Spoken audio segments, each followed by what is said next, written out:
Mouth,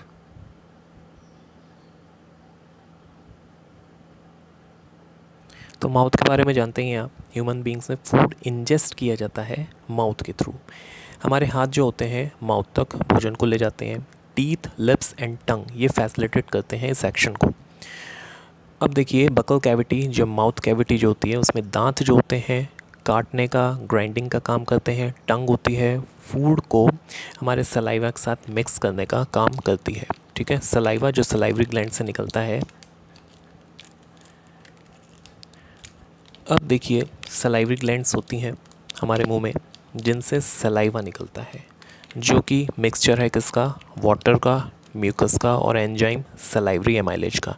यानी कि saliva जो होता है उसमें वाटर होता है, म्यूकस होता है और एक एंजाइम पाया जाता है जिसका नाम है सलाइवरी एमाइलेज।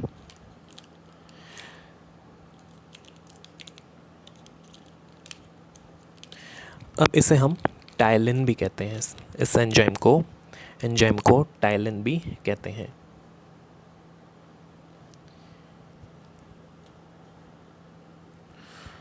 अब ये किस पर काम करता है, ये स्टार्च, फूड में जो स्टार्च होती है उस पर काम करता है और ये उसको क्या किस में कन्वर्ट करता है, शुगर माल्टोज में कन्वर्ट कर देता है।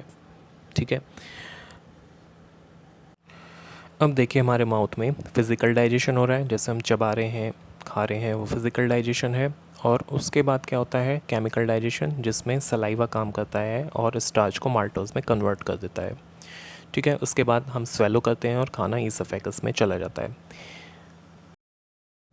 हमारे माउथ में दो तरह का डाइजेशन हो रहा है, एक तो फिज़िकल डाइजेशन कर रहे हैं हम और एक केमिकल डाइजेशन कर रहे हैं। फिज़िकल डाइजेशन यानी कि जब आप खाने को चबा रहे हैं, ठीक है, तो फिज़िकल डाइजेशन हो रहा है जिससे खाना छोटे छोटे टुकड़ों में टूट जाता है।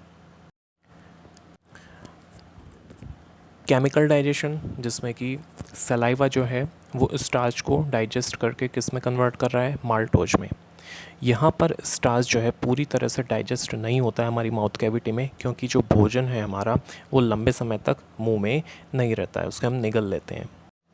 अब पार्टली डाइजेस्टेड फूड को सलाइवा से लिब्रिकेट करके हम स्वेलो कर लेते हैं।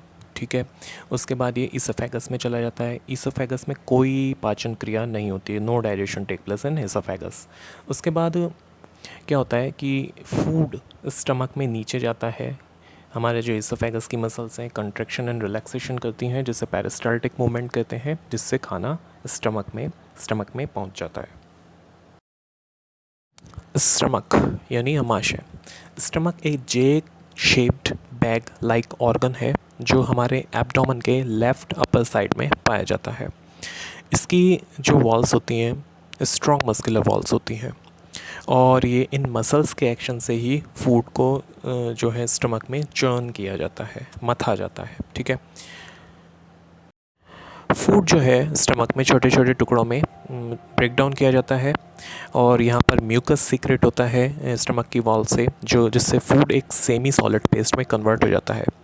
स्टमक की वॉल से इसमें गैस्ट्रिक ग्लैंड्स पाई जाती हैं जिनसे गैस्ट्रिक जूसेस निकलते हैं और इन गैस्ट्रिक जूसेस में क्या होता है, म्यूकस होता है, हाइड्रोक्लोरिक एसिड HCl होता है और एंजाइम पेप्सिन पाया जाता है जो कि प्रोटीएज और प्रोटीन को डाइजेस्ट करता है।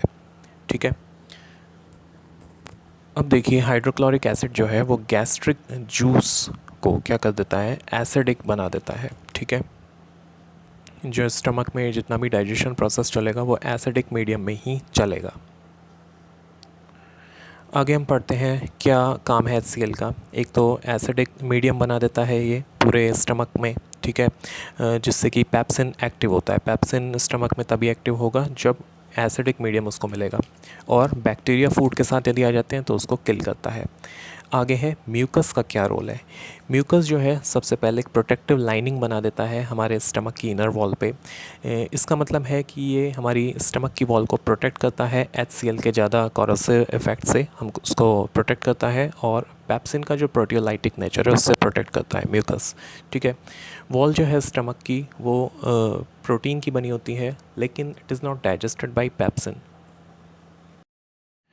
क्योंकि पेप्सिन जो होता है वो इनएक्टिव फॉर्म में होता है, जो सीक्रेट होता है। वो एक्टिव तब होता है जब HCl उसमें होती है, और HCl सीक्रेट कब होगी? जब स्टमक में फूड होगा। जब फूड नहीं होगा स्टमक में तो पेप्सिन भी सीक्रेट नहीं होगा। और सेकेंडली जो स्टमक की वॉल है उस पर पहले ही प्रोटेक्टिव कोटिंग रहती है म्यूकस की। ठीक है, अब आगे म्यूकस जो है फूड को लुब्रिकेट करता है और उसे एक सेमी सॉलिड टेक्सचर में कन्वर्ट कर देता है। पेप्सिन का रोल। पेप्सिन जो है प्रोटीन पर कार्य करता है और उसे सिंपल पेप्टाइड मॉलिक्यूल्स में कन्वर्ट कर देता है। अब आगे खाना जो है स्टमक में वो लगभग 2-3 घंटे तक स्टोर रहता है। उसके बाद जो स्फिंक्टर है स्टमक के बॉटम में वो खुल जाती है और पार्टली डाइजेस्टेड फूड, जिसे काइम कहते हैं, स्मॉल इंटेस्टाइन में चला जाता है। इस टॉपिक के सेकंड पार्ट के लिए आगे की वीडियो देखें।